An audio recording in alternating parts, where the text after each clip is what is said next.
Hi hello என் அன்பு மக்களே, இன்றைக்கி நம்ம சேனலில் சளி இருமல் தொண்டை வலிக்கான ஒரு சூப்பரான கஷாயம் தாங்க பார்க்க போகிறோம். அதுக்கு முன்னாடி நம்ம சேனல் ஃபர்ஸ்ட் டைம் பார்க்குறதா இருந்தால் மறக்காமல் சப்ஸ்கிரைப் பண்ணிடுங்க. பக்கத்தில் இருக்க பெல் ஐக்கானில் ஆல்னு கொடுங்க. அப்போ தான் நான் போடுற வீடியோஸோட நோட்டிஃபிகேஷன்ஸ் உங்களுக்கு டக்குன்னு வரும்.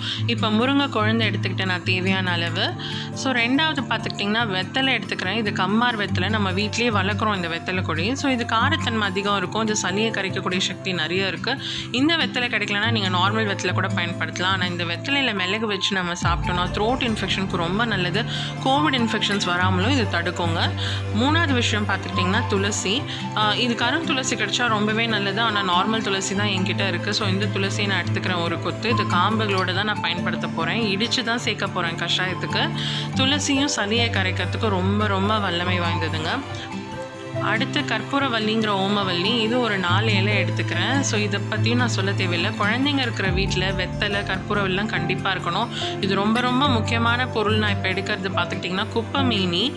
இது வயிற்றில் இருக்கிற குடல் புழுக்களை அழிக்கிற சக்தி இருக்குது. குழந்தைங்களோட கஷாயத்தில் அவசியம் சேர்க்கணும். ஆனால் இது சளியையும் ரொம்ப கிளியர் அவுட் பண்ணுங்க. அதனால தான் நான் இந்த கஷாயத்தில் சேர்க்குறேன்.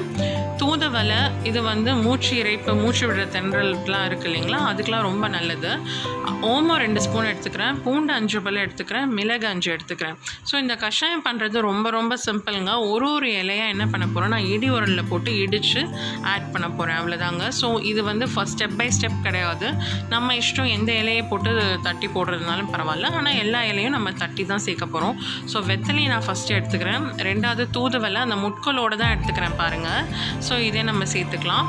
அடுத்து முருங்கை குழந்தை எடுத்துக்கிறேன். இது எல்லாத்தையும் நம்ம இடிச்சுட்டு நம்ம 1 by 1 ஆட் பண்ண வேண்டியதுதான்.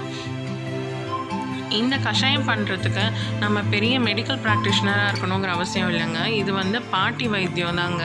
இது நம்ம பாட்டி, அம்மா, நம்ம வீட்டில் உள்ள பெரியவங்க, அத்தை, இவங்கெல்லாம் சொல்லி கொடுத்து தான் நம்ம இந்த கஷாயத்தை நம்ம குழந்தைங்களுக்கு கொடுத்துட்டு வரோம். இது என் பையனுக்கு 9 வயசு பையனுக்கு இப்போ வரைக்கும் நான் கொடுத்துட்டு வரேன். என் 3 வயசு குழந்தைக்கும் நான் கொடுத்துட்டு வரேங்க.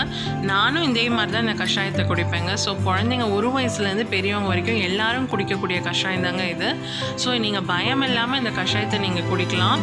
இதனால் சனி உங்களுக்கு மூக்கு வழியாகவும் வெளியேறும். குழந்தைங்களுக்கு மோஷன் வழியாகவும் இது கிளியர் அவுட் பண்ணிவிடுங்க.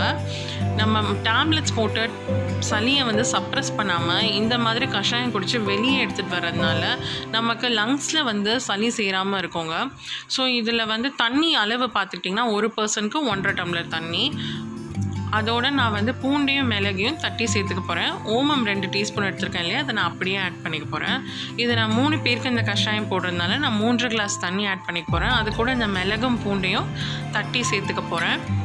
அதோட பெருங்காயத்தூள் 1/2 டீஸ்பூன், மஞ்சத்தூள் 1/2 டீஸ்பூன், சீரகம் 1/2 டேபிள் ஸ்பூன்.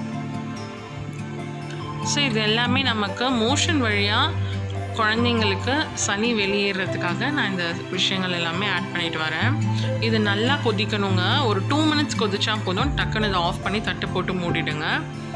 இதுக்கப்புறமா அது தண்ணி ஆறட்டும். ஒரு 5 மினிட்ஸ் கழிச்சு இதை வடிகட்டி நம்ம குழந்தைங்களுக்கு கொடுக்கலாம். என் குழந்தைங்களுக்கு நான் தேன் வச்சு தாங்க கொடுத்தேன். ஏன்னா அவங்க தேனோடு கொடுத்தா தான் எந்த கஷாயமாக இருந்தாலும் குடிப்பாங்க. ஆனால் இதில் எந்த கசப்பும் இருக்காது. நான் இதை டேரெக்டாக குடிச்சிட்டேன். இது 3 நாள் குடித்தாவே நல்ல சளி ரிலீஸ் ஆகிடும். நான் 4th டே இதை குடிக்கிறேன். எனக்கு எந்த த்ரோட் இன்ஃபெக்ஷனும் இல்லை, நல்லா க்ளீனாக இருக்குது. சளி எல்லாம் வெளியில் வந்துருச்சு. ஸோ இந்த வீடியோ உங்களுக்கு யூஸ்ஃபுல்லாக இருக்கும்னு நம்புகிறேன். வீடியோ உங்களுக்கு பிடிச்சிருந்தா மறக்காமல் சப்ஸ்கிரைப் பண்ணுங்கள். இந்த சேனலை லைக் பண்ணுங்கள், ஷேர் பண்ணுங்கள். அடுத்த ஒரு இன்ட்ரெஸ்டிங்கான வீடியோவில் சந்திக்கிறேன் மக்களே. நன்றி, வணக்கம்.